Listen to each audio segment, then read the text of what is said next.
Well, I'm joined today by Marcus Ericsson. Marcus Ericsson on his way to Mid-Ohio. Actually, as we speak, you're not on your way to Mid-Ohio. You're on your way to where, Marcus? Yeah, I'm actually in Sweden. I got back to Sweden yesterday. Have a small break here before Mid-Ohio and the rest of the season. So I decided to go back and celebrate midsummer in Sweden. It's a big thing over here for us. So back and seeing family and friends for the weekend, and then flying back to the US next week. Yeah, just as soon as the sun goes down, it comes right back up, right? About this time of the year in Sweden. Yeah, it's pretty much almost 24/7 with the sun up. So it's pretty cool actually. It's a good time of the year to be in Sweden for sure. Oh hell yeah, I'd love to experience that one of these days. I want to get to real quick. When's the big parade? Or have you already had a big parade in Sweden? Did you get to go back immediately after the Indianapolis 500, or is this your first time back? This is my first time back. I know we're planning in the end of the season or after the end of the season to bring the Borg Warner trophy over here and do a bit of a celebration, more like official celebration. But that's going to be post-season. So this is the first time I'm back. I had a good surprise on the airport because I thought my parents were going to be there and pick me up, but then it was actually like 10 of my best friends were there surprising me, and it was quite funny actually. So it's been good. Hey, Marcus, if there was never a parade, if there was never well-wishing past the Indy 500, it's still ridiculous what that means, isn't it? I mean, from the standpoint of do you feel like a weight's been lifted off your back as a race car driver? I mean, just explain what that has just done for you, just from a, in your gut, feel good kind of way. Yeah, it's hard to put into words, to be honest. It's the biggest race in the world, and it's the race that everyone dreams of winning. And it's so hard to do it. Obviously, it's almost impossible, and to do it and to have that win, and always, I'm still getting sort of caught out when people are saying Marcus Ericsson Indy 500 champion. It's still not. I'm not used to that. It's still new to me, but it's amazing. I think it's a life-changing thing, as everyone says. I haven't really been able to feel that life-changing with it really yet, but yeah, I think it's just incredible, and like I said, it's the biggest race in the world, and it truly is. And to be in the 500 champion, it's something that's always going to be with me for the rest of my life. Yeah, I was going to say that's how you be introduced at like Mid-Ohio Sports Car Course when you guys race there on July the 3rd, and it's. I have found I'm pretty sure in Detroit, no one got out of your way. I was up in Detroit for that race. No one got out of your way because you're the Indy 500 champ, did they? No, unfortunately, that's not how it works, right? But it's still, it still gives you respect, from your competitors, of course, and to have that win, to win that race, you have that with you wherever you go, and then I definitely feel like my rivals out there, they, not that they haven't respected me before, but definitely winning a race like this is makes a difference as well. Yeah, I'm not gonna have you relive the race and everything. I was there covering it, and I almost asked you another Husky chocolate question, but I didn't. Whether it melted there in the heat of the moment. But you're obviously you're grateful for everybody who sponsors you, including Husky chocolate, right? For sure, yeah. We have a great team there with Ganassi, and Husky has been with me since I started in Ganassi in 2020, and then been great to represent them on the world stage, and then with Honda as well. Honda really stepped up for the 500. We had a bit of a rough start there with Chevy winning a lot of the races, but we got back and won the big one, and Honda was a very, very big part of that, obviously. And then they're having to fend off Pato, and all those horsepowers were important to be able to pull that off. I was going to say, though, what is it like? I mean, because I think a lot of happenstance happens, pardon the expression, to put you in the lead at the Indy 500, whether you're there all day or whether you're there at the end like you were and stuff. But at the end of the race, you had the fastest car on the racetrack. I think you could have gone basically as fast as you needed to go there to fend off anybody. Explain to people what that feeling's like, whether it's at Mid-Ohio or at the Indy 500, where the last, several laps, you have the car to beat. You know what I mean? And Obviously restart, was interesting, but just you have the car to beat. And what is that feeling like? Yeah, it's strange because, like I said, you have those days sometimes where you just feel like the car is coming alive towards the end there, and you put yourself in a position and you're the one to beat. And unfortunately, that doesn't happen every time. That would be nice, but yeah, when you have that, you need to be in that zone and just take advantage of it, because it's you also know that you never, it's not every race Yeah. you have that feeling in that car underneath you. Yeah. I think it's a lot about feeling then, and taking advantage of that feeling that you have with you in the car. Yeah, Rick Mears, 4-time winner, used to say, some days when you're headed to work, you hit all green lights.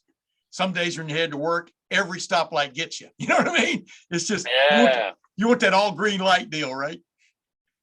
Yeah, exactly. And it's very true that, it's like, especially in racing, it's so many days you feel like you do everything right, but it's always things going against you. And then, sometimes you're lucky enough to have things go your way, and then you need to take advantage of that.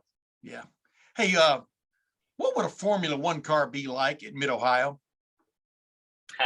It would be pretty awesome, I think. Mid-Ohio is one of the most fun and most beautiful tracks we go to. I think that the flow you get from Mid-Ohio is it's really cool, especially when you get the car where you need it, and the driving where you need it. You just get into that rhythm of the track. And I think F1 car, modern F1 car these days, they're so high advanced car with so much aerodynamic grip. So I think Mid-Ohio would be awesome in an F1 car. But hey, I think Mid-Ohio and IndyCar is so amazing, and it's such a good event for us and a good track for us to go to. So I can't wait to get there and go out in our IndyCar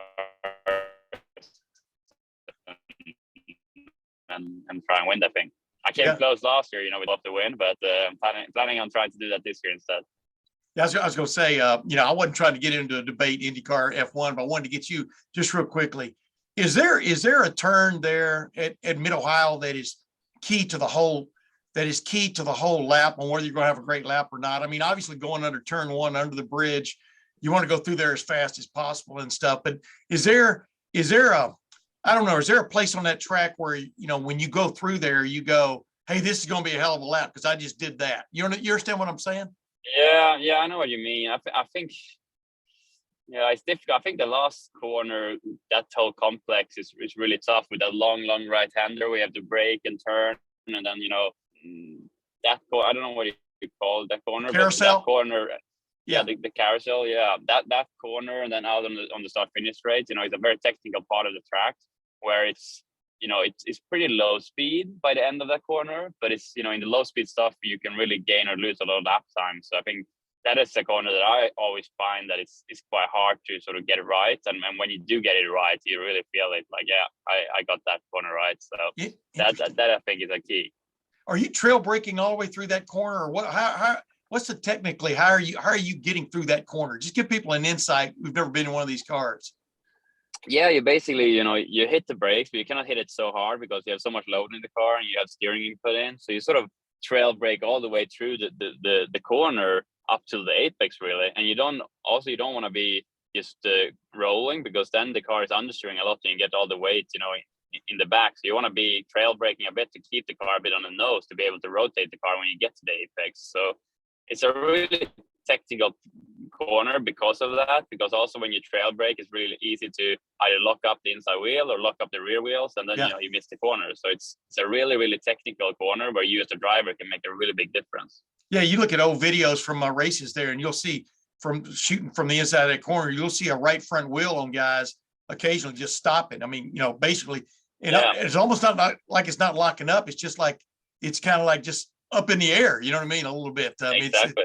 Yeah. Hey, last thing, Will Power once told me that he rarely uses his brakes, or doesn't use his brakes big time in Mid-Ohio, which stunned me. It's more of a engine deceleration thing, and obviously there are a couple of key places where you have to get on the brakes pretty good, but it's all about driving as straight as you can, right, around that place. Yeah, it's a lot of sort of flowy parts where you need to not brake hard, but just smooth braking and like, you know, carry the speed and obviously a lot of elevation changes as well. So because of that, you don't want to upset the car too much with like big inputs on the brakes. You want to be smooth on your inputs instead to keep control of the platform and stuff like that. That's what makes it, I think, a really cool track and a really hard track as well as a driver to sort of master, because it is very technical, it is very flowy, and you need to you know, the driving part of it is really difficult to get right. And you know, a good driver around Mid Ohio, it's gonna pay off if you can drive the car well. Plus, you can go from concrete to asphalt, and you know, whatever, right? I mean, it's. I think that's got to be mind bending a little bit, just from a grip standpoint. Sure. Yeah. Hey, last thing. Sure. You win the Indy 500. You know, you've been in IndyCar for a little while now.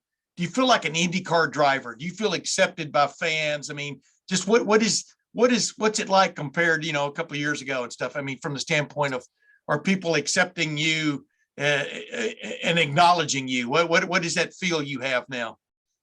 Yeah, I mean, coming over from F1, you know, it's always a bit of a big question mark around you, especially for me. I did 5 years of F1 usually in slow cars or small teams, you know, I was mostly in the back of the grid, back of the field all the time. And then coming over to IndyCar, I think a lot of fans and, you know, was not sure what I was all about and what I would if I would be any good in IndyCar. But I've been very well welcomed from the first, you know, already from the start. I felt like, and I've tried to show my personality, and I feel like over the last few years, you know, I've got a lot of support there, and obviously winning the 500 it's just been tremendous, and all the love and support I've got from IndyCar and the whole IndyCar community and all the fans has been amazing. So I feel very proud to call myself an IndyCar driver. So hopefully I'll be able to do that for many more years to come. Yeah, and I would think as a driver, just give me a machine where I can be competitive, where I'm at least on equal footing with everyone else, right? I mean, it's because I would think frustration was big time in your F1 career from that regard, because people still want to know, well, why did you finish 14th? You know what I mean? I mean, you're getting the chance to really show what you can do, right?